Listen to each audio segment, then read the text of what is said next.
And I never had lawyers in my mediations. I was dealing with just clients.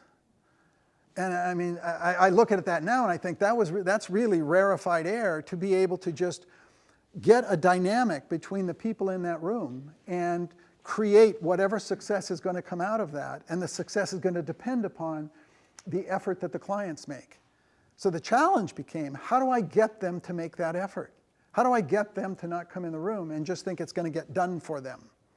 Because that's what I did as a lawyer. So again, Ron and I were talking on the way in this morning, and I think probably one of the biggest challenges to legal professionals in particular is, the first step that you make in the, quote unquote paradigm shift, the first step that you make is to say, boy, I'd like not to have to go to court anymore, and this looks like a really good thing. This looks like a really comfortable model to work in. Okay, great. So you move into that model. The next step is, if you're going to take it to a whole nother level, the next step is, how do I completely embrace the idea that I as a professional am not responsible for the outcome? And how do I explain and get the clients to embrace they are completely responsible for the outcome? That is a shift of cosmic proportions, and it is akin to the difference between sort of learning how to play chess. Okay, the knight goes up 2 and over 1, or over 1 and up 2, and the bishop goes diagonally, and the queen, of course, goes wherever she wants, which is what queens do. And how do you, you've learned the rules, you know the movements of the pieces, but that does not make you a good chess player. And that if you're going to get to be a good chess player and you're actually going to be able to compete with other good chess players, you've got to get to a whole nother level of awareness that says, I'm 2, 3, 4, 5, or whatever, 20 moves ahead. And so the question is, how do we get that way in our professional work with clients? How do we get 20 moves ahead? And the answer isn't by being more clever. The answer is by having a much better understanding of who they are and what they need from us. And how do they work, and what will motivate them, and what will not motivate them, and then how do we serve that up in a design for a process and a structure for that process that then implements itself in literal, practical ways sitting at the table. Not in a theoretical way, in a literal way. And the way that it has come for me is the development of a theoretical model that addresses everything the clients are concerned about, which is what I use for my consultations.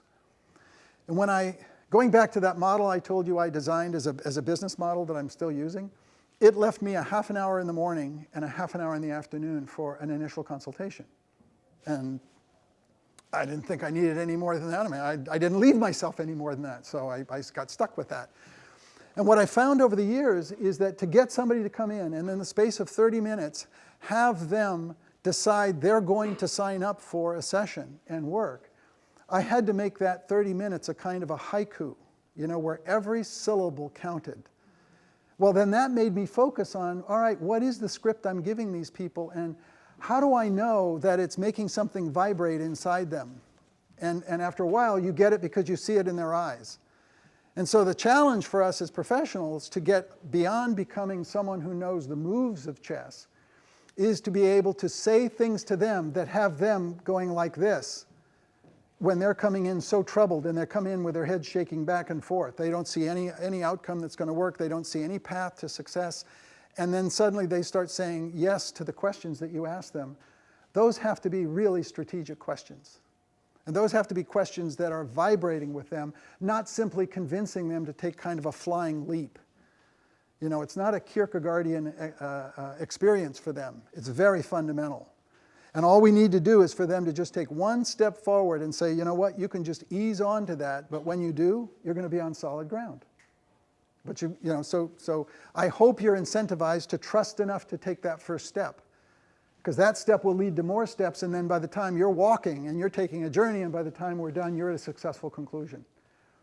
And so how do you think about that? What is the connection between sort of what happens at the beginning and what happens at the end?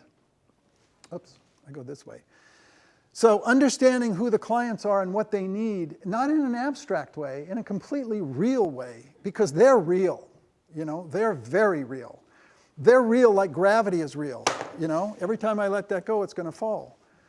I could not want it to fall, because how cool would it be if I could just let it go, like I was in outer space, and then reach over and take it? But every time I do let it go, it falls. Well, so if I'm half bright and I don't want to keep bending over to pick it up, I deal with its characteristics. Its characteristics that gravity is going to pull it down to its lowest level. Well, we need to figure out the same thing about clients and then build a process that addresses what it is that is where they are when they come in to see us, which is really fundamental. So then we need to design a process structure, both as to, I see the frameworks that have emerged for me that I'm going to be talking about today in particular, and then that we'll be working on tomorrow and implementing and applying to real stuff, is a framework that evolved over 34 years, and it involves a framework that addresses behavior and a framework that addresses substance. Now, if you look at the legal model, it's a substance-based framework. We do discovery,